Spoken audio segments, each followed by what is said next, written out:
So little time, so many things we wanna do. We wanna talk to this person, we wanna do this, we wanna... there's so many things I wanna do today. How the heck are we gonna do any of these things that I wanna do? That's a great question. Greatest of questions. Alright, so... First and foremost, get out of here first. No. Actually, no. I was supposed to check this window still one more time. So, alright. That's cool and all. But let's see. How was my visual calculus? There it is. That's what we need. Might as well put this shirt on back because I like it more. I do like it more. Even if it doesn't actually help with visual calculus. How's our thought process going? It's going slowly but surely. No new level ups yet, of course, but still, not too bad. So, let's see, you've heard what happened. Yes, managed to do that. The golden light melts away into the blue, classic darkness of your mind. In it are two neon-lit shapes, a man and a woman on a single bed. So it would have come from those sort of angles into there. This is really cool. I am happy to have visual calculus. Kind of a shame that we didn't have it in the start, because we would have had so much more information about all sort of cool stuff. It's also cool, like, that's like his face and all. What position are they in is a good question, but the golden light melts away into the blue, classic darkness of your mind. In it are two neon-lit shapes, a man and a woman on a single bed. What position are they in?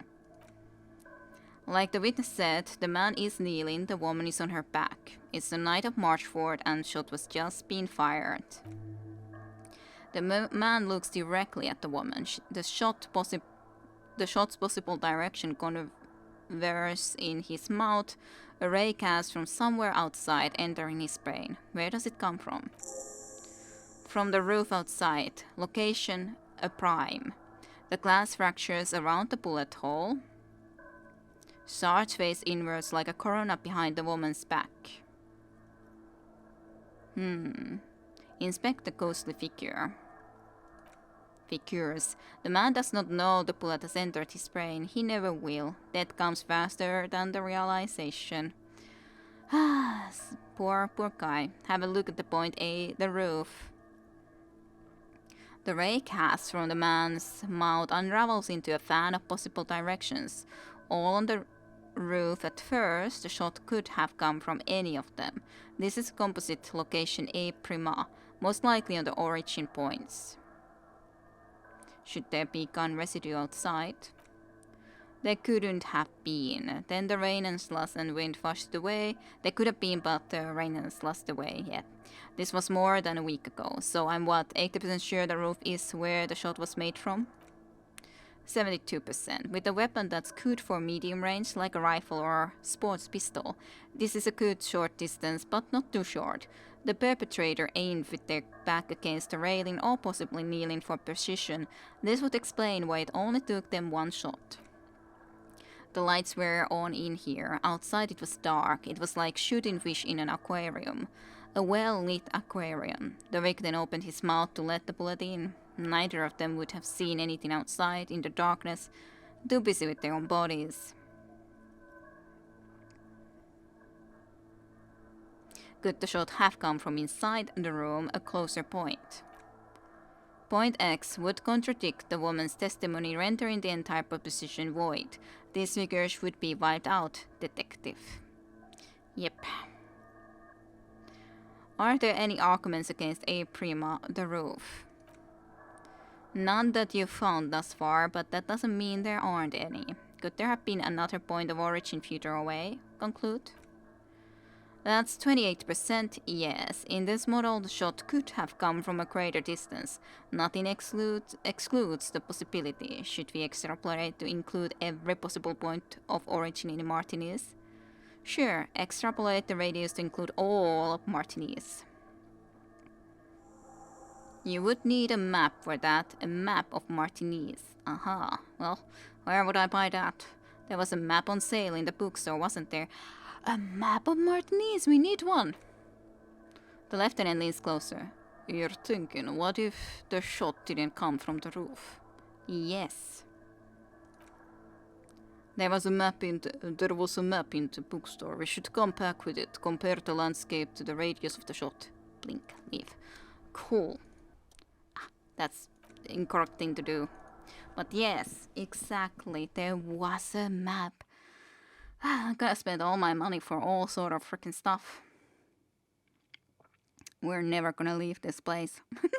There's just all the time more and more and more things to do. Just all this questioning and trying to do this and that and everything. Just would want to be able to do more in one recording session, but gotta be ending soon, sadly. And I have so many questions left to need an answer for, but no. I would like to talk to her more too, because there's so many animals more that I would like to know about. Oh yeah, I was supposed to ask you some questions too. It's you again. What is it? Okay, I talked to Glaslea, now I would really need to talk to Rupi. Why? He leans back and regards you with curiosity.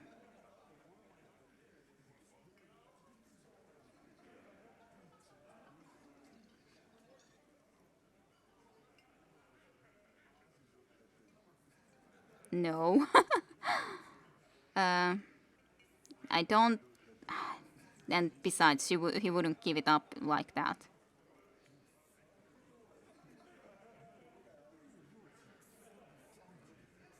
I'm going to level with you. She's the next link in the chain that leads me to Lely's killer. Sounds like you're making her a suspect in this. Not on my watch, you're not. Rob is one of us. We're not gonna throw her under your morality and steamroller. Fuck that shit. And fuck you too, moral fucks. We throw a glance. He throws a glance at Titus as the last syllable leaves his lips. The big guy sighs.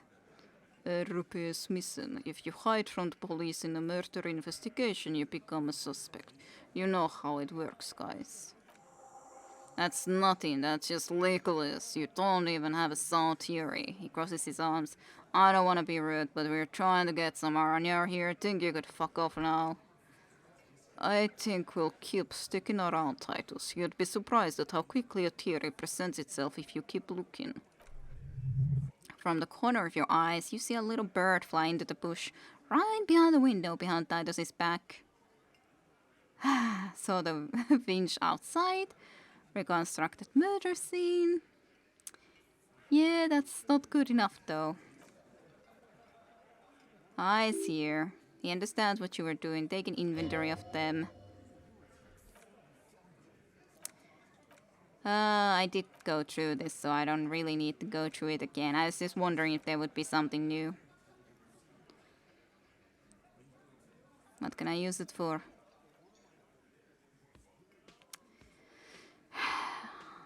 But yeah, we definitely need more to be able to try to do this. At the moment, it's just not gonna work out. Alright, let's do at least one more thing today before I have to end. And that is, I want to go and check the body. I have actually a lot of more better perception skills now, so maybe, just maybe, I could try to figure something out.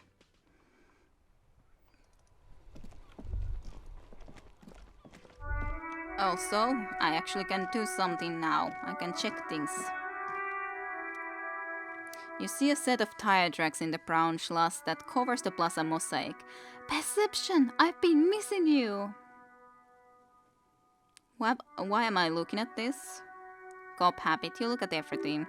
This isn't case related, you think? What kind of vehicle drove through here? Hard to say. Let's try. Yay! The tire tracks were left here by an unknown event that took place some days ago. It's a message written in the language of burned rubber. So yeah, drove here, crashed, reversed, turned away. Some of the rubber stuck to the tiles right in front of the whirling racks. This is point A, the driver started there. And then accelerated straight into the fence, left a hole big enough for the Franco-Nigerian cavalry, according to the cafeteria manager. Why'd that pang of guilt again? It was us then, eh? The hole in this fence doesn't look that huge. Okay, what happened next?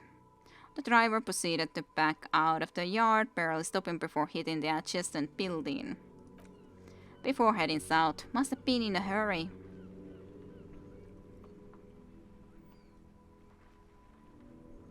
Her car drove through the fence. You are correct. This is a rather motor carriage friendly city. Somehow that makes you feel scared. You don't know why. Because we drove that stupid car. Is this connected to the case? Definitely not. I'm not sure. There are plenty of traffic accidents waiting to happen in Martinez. With the jam right here on the roundabout, I would keep them separate. You could follow the track south. There seems to be a canal there. See where they went, if you find the time. Got it. Let's check this area then too, because hey, who knows, there might be something more that we could try to perceive here, and there definitely is in the ground here. We didn't realize earlier to look into because our perception sucked. There are several footprints in the mud left by work boots. Everywhere from 6 to 12 pairs have walked here. What kind of boots? Heavy worker boots with reinforced toes and hobnails all over the yard. Isn't this something an industrial worker would wear? Yeah, her prints near video revenge show. Her prints. Counted the Hardy Boys. Lieutenant worker boots tracks point to them. Noted. Noted. The lieutenant takes out his little notebook. Visual calculus then. 8 pairs of boots have shuffled back and forth in the mud. Where else have we seen a gang of men in work boots? That's right, the Hardy Boys in the mess of hall of whirling in racks. Go over them one by one. 1. Standard work boots, steel reinforced toes, number 46, just like Titus was wearing his boot. This is the big dick, Titus Hardy, the one with the ball cap on his head. Interesting. Is it? They didn't even bother to change boots. Putting them on the scene is easy, maybe even too easy. 2. Standard work boots, steel reinforced toes, number 44, either the blonde muscular Kai Glenn or the young guy with the plectrum around his neck. Hobnailed work boots, steel reinforced toes, no 43, the inked banger perhaps. 4. Standard work boots, no 45, or number 45 or 46, Theo, the old smoker. You think you even see a tiny fleck of cigarette ash inside the print. What else? 5. Another standard work boot reinforced toes, number 44. Same as before, either the musician Eugene or the muscle bound blonde Glenn. 6. Light as air, same makeup boot, but number 41. Small like a rat, Shanky. I'm pretty good at this, ain't I? Finally. You're not bad. It's as if the full world darkens and the tracks burn in it with a strange beauty. Contrast. 7. The glowing outline of a standard work boot. Number 46. The imprints are twice as deep as the others. The weight exceeds 200 kilograms. Fat Angus carrying something. And the last one? 8. Another standard work boot. Number 44. There's an aberration in the pattern of the sole. The right sole is smoother, more worn, curious. A missing 8. Hardy boy. Interesting. But yeah. 7 sets of tracks, right? The lieutenant has been tracking your eyes movements. The Hardy Boys were here. 8 actually. That's so. Interesting. Then one of them seems to be missing. Anything else out of the ordinary? A leader like Titus doesn't let one of his guys out of sight easily, especially at a time like this.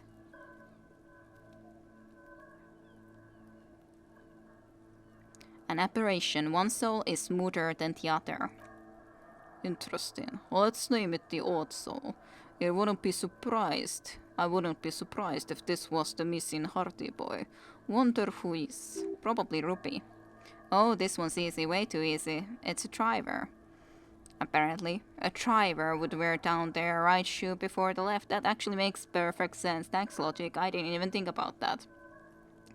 The accelerator is on the right, and remember that abandoned lorry cabin we found?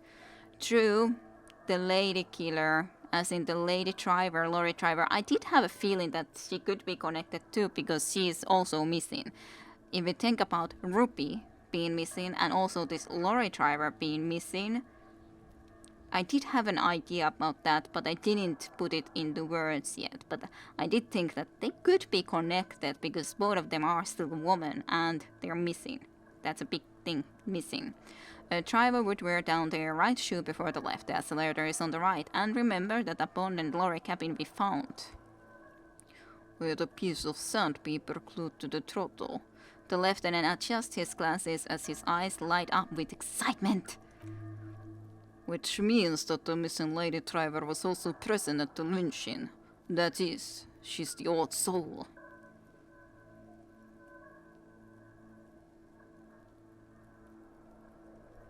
A woman, oh, shake your head, always deceitful. Aw, but I'm a woman in real me.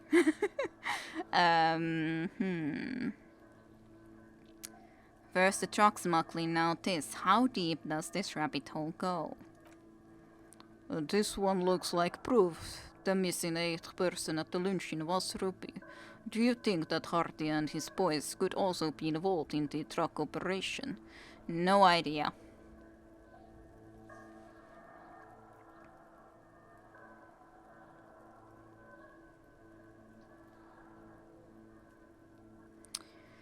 Choice.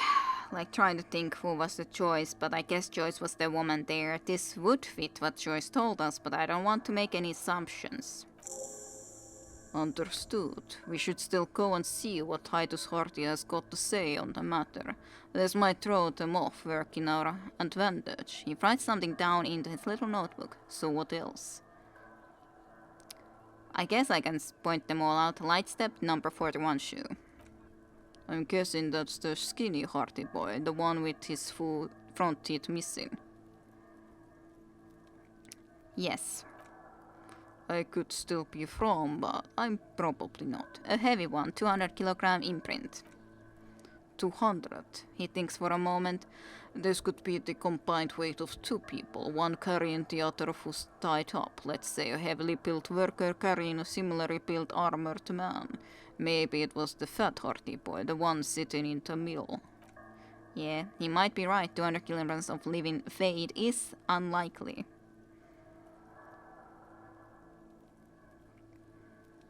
You're right, the fat guy from the booth was carrying the victim. Probably yes. This would also fit with the victim being dead from a previous gunshot wound. They had to carry him because he could no longer walk. He makes a note in his blue binder. Is there anything else that's noteworthy here? Actually, about this. You mean the rat-faced one? Yes, well, the lieutenant thinks for a moment. He did look a bit like a rat, you're right. Do you think those prints belong to him? Still probably, yeah. How old do you think these tracks are?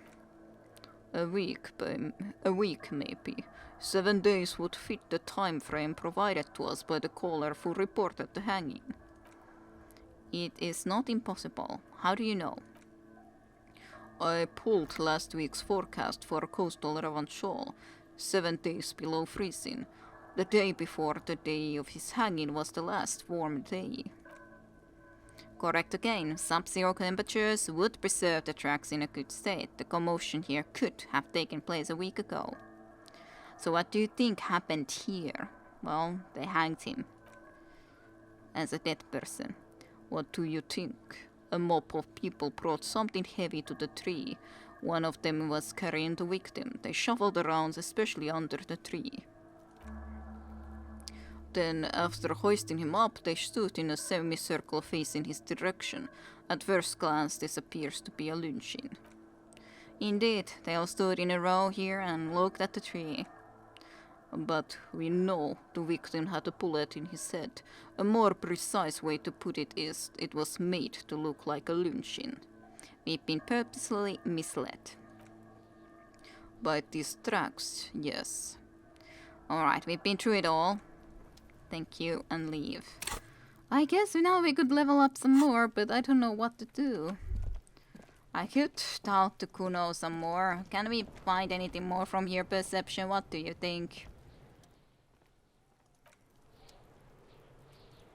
I tried to press this.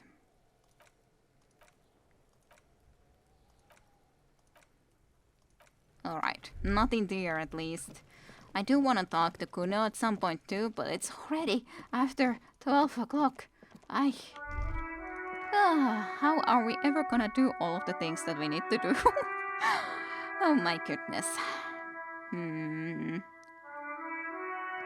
It's definitely interesting, however. I've definitely been happy with our process, but at the same time just wondering and thinking that how the heck are we gonna solve this in the short amount of enough time, considering just everyone just fooling us in one way or another, just fools. Making us a fool all over again. Let's check this. Okay, search the body. Oof. Haven't established the probable cause yet, but now actually our perception is good. A refrigerated body, good. Titus mentioned the wood, yay. Nose, there's a bullet in there. Perception. Search the body one more time throughoutly. Your arm reaches out and your eyes close, as if by their own volition. It's dark all around. You feel cold, dead flesh through the latex glove. It's right under the palm of your hand. Here we go. His face, his cheeks, his nose, his fat swan lips. Like a rubber spider, your closed hand crawls on his features. Everything is silent all around. Put your fingers in his mouth. The oral cavity is cold and moist. A ball-like tongue attached sees itself to the base of the mouth, lolling around like a scallop. You're on the right track. Play with it. This feels right. The tongue moves freely in the cavity. The mucosa of the mouth is slippery, fragile even through the latex. From the soft meat, teeth are budding. Hard pearls of bone in the gums. And in the back of the mouth. Can you feel it? You're so close. Rip his jaw open now. Look in. Open your eyes and look. A vision of black and dark red death. Pried open by your hands and studded with teeth. Looks like he's laughing. Dead fumes rising from his throat. And there, in the back of his mouth, above the bell of the vula, right in the soft palate, you see a hole. Barely visible to the human eye. It is swollen shut, almost vanished, no larger than 0.4 centimeters in radius. The edges appear darkened. An abrasion color. This is what we're after. Say abrasion color.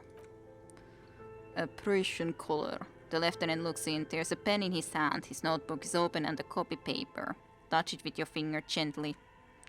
A black trickle of liquid runs into his throat from the wound. Put your fingers in. Or finger. Your index fits right in there. A tight tunnel of flesh opens up. Tissue damage wide enough for 2 fingers. As you push both in, you reach through his mouth right into his brainstem. Brainstem? Yes, that's what this part is called. Feel around first. The basal ganglia feels clumpy. The bullet has torn apart his reptilian complex. This man will never sleep again, never wake. Push deeper. Your yellow fingers slide into the remains of the limbic system. There is no resistance, it's gelatinous. The slug-like structures are damaged too. The tearing extends deep into both hemispheres. The ululations of the limbic system have ended. All is quiet. The cavity is here, cut right between the hemispheres. The lieutenant answers with the sound of his pen on paper. Push deeper. Your fingers are all the way in now, reaching towards the inside of his skull. The cavity goes further, but the entire wound isn't wide enough for the rest of your hand to follow. Wriggle in. Try to wriggle in. Your fingers reach towards his skull. His cerebral cortex feels like jelly, gold jelly. Strange fluid streams down your wrist as you push deeper, until you feel it on the tip of your finger. Sharp, serrated material, the edge is cut right into your skin. This must be the bullet. I would like to, but let's check if I could... Wait, detective, just as you start to slide your fingers out. Out comes his small folding knife. The lieutenant moves its blade across the man's skull, searching for the exit wound. There, not towards the protrusion. Withdraw your hand 4 centimeters, please. Pull your fingers back and knot. With a crack, he punches the knife in the skull. Then one more time, And one more, until the bone comes loose like eggshell. Inside you feel the cello move from his poking. The bullet is still under your finger. Can you push it out? Push. A fractured piece of lead, like a flower, blossoms from the man's head, followed by your finger.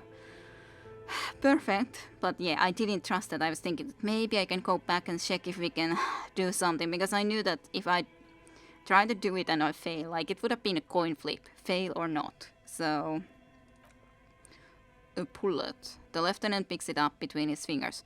Unknown caliber, rifled. You may remove your hand from the victim's head now, officer. Well done. Here's your prize. He drops the bullet in an evidence bag and puts it in your hand. It feels light. He turns to his notebook. We need to add an item to the injury list. Injury 4. Oval entry wound with an abrasion collar. Soft palate, back of mouth. High velocity, temporary cavity in brain tissue. Small exit wound on the occiput. He underlines the injury forcefully. How does it sound? Sounds correct. Opinion. Fatal injury. This concurs with the Hardy Boys story and classes, yes. Click, click goes the pen. And one last thing. We should amend injury 3, ligament mark treatment. It's obviously the Hardy Boys tempered with it. We should have known. He nods. I had my doubts. There were no signs of a struggle on his hands, no claw marks on his neck, but still. His brow furrows while his eyes glaze over. The lieutenant looks regretful for not figuring this out before. Yeah, maybe the bullet holds more answers. Yes, we should take a closer look at it. I am certain it has more to tell us. This little thing could reveal much about the weapon that shot it. Definitely. I would imagine so, even if it's barely possible for the hand-eye coordination to think that, but still. It might be even the gun that is our gun that is used for the killing. Definitely plausible, considering we're missing our gun. But on the other hand, then it would have to be close by, I'd say. I think I need to wash myself now. Oh, he nods. You really, really do. I am glad to hear you say that. Your room in the world in Iraq should come with a bathroom. Be sure to make use of it in the evening. Alright, I'll do that. What happens next? Proceed. We pack the corpse and carry him to the holding pen of my kinema. I can transport him in the procession myself, but I will be gone for the rest of the day. You'll be gone? What should I do in the meanwhile? Work on the case, tend to the personal matters. Not to do anything too dangerous. An officer needs backup in the neighborhood like this. I leave that choice to you, and one more thing. He looks you in the eye. Great work, detective. Thank you. The word lingers in the air of the yard. Far away dogs are barking, future yet the sound of motor traffic. Detective. Yay! And we did great work. After you pack the corpse, Kim will leave the party until tomorrow morning. You can do side tasks and even the main case, but it might be more difficult. Plan his exit accordingly. Not yet then. Let's talk to the dead man. I know what killed you now. Shoot, Looney Rooney.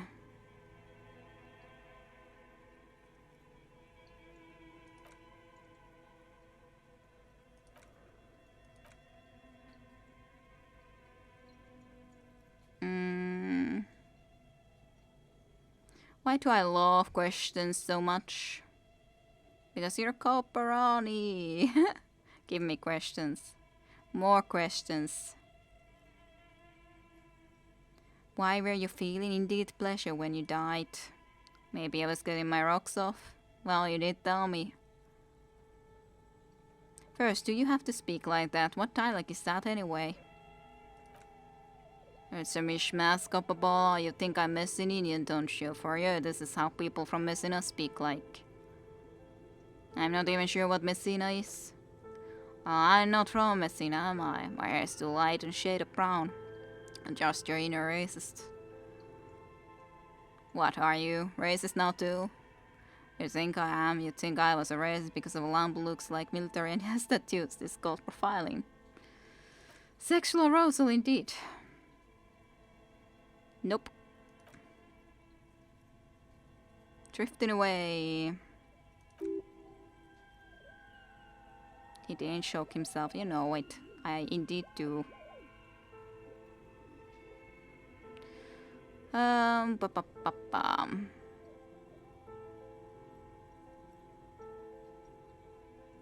Can you ask me a question? Sure, Lopo, I can ask you a question. Why are you doing this? What?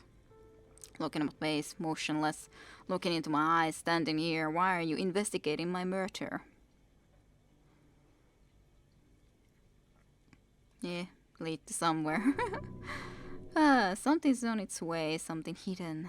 Yeah. Well, didn't give us any other stuff, sadly. Alright, but I don't wanna at least send him off yet. But it is possible that I can try to do some side missions while he is gone. It just I don't quite know. Evidence, fractured bullet. Do I still have time for this? Maybe. I can quickly try to look into it. The bullet mushroomed out on impact. It now looks more like a fanciful jacket button than something that could pierce skin, flesh and bone. The bullet is safely sealed away in plastic bag bearing the RCM stamp. Kim has filled out the label on the back with the item number, case number and date and location on the bullet was found. Besides his orderly handwriting, the bullet looks especially sad, like a tiny shriveled head of cauliflower. Feel the bullet through the back. Now, what do I do with you, bullet? What? The lieutenant steps closer. I said, what do I do with you, bullet? Well, if I was the bullet, which I am not, I would say find the weapon that shot me. Good idea. If we find who owns it, we will have likely found who used it, possibly to kill our victim. In conclusion, the more we know about this bullet of yours, the better. Feel the bullet through the back. And the squashed bullet has some sharp edges where the jacket has split open. It feels cold even through the back. Inspect the bullet closer. The jacket of the bullet is made of yellowish metal. It has blossomed out of reveal a dark grey core. The base of the bullet is close to 5 mm diameter. And look at the jacket. You can just about make out a few striations near the base of the bullet. Little hairlines, linear, it feels standard. And the core?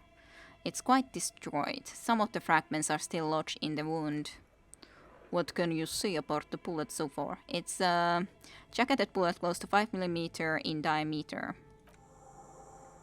A jacketed bullet. Okay. It would have been shot from a military-grade breech-loading rifle, not from a muzzle-loader like those typically found on the streets of Martiniz. That's scary. It could be even his own gun that killed him, whoever would have gotten their hands onto it. Even the RCM uses ordinary unjacket conical bullets. This is strange.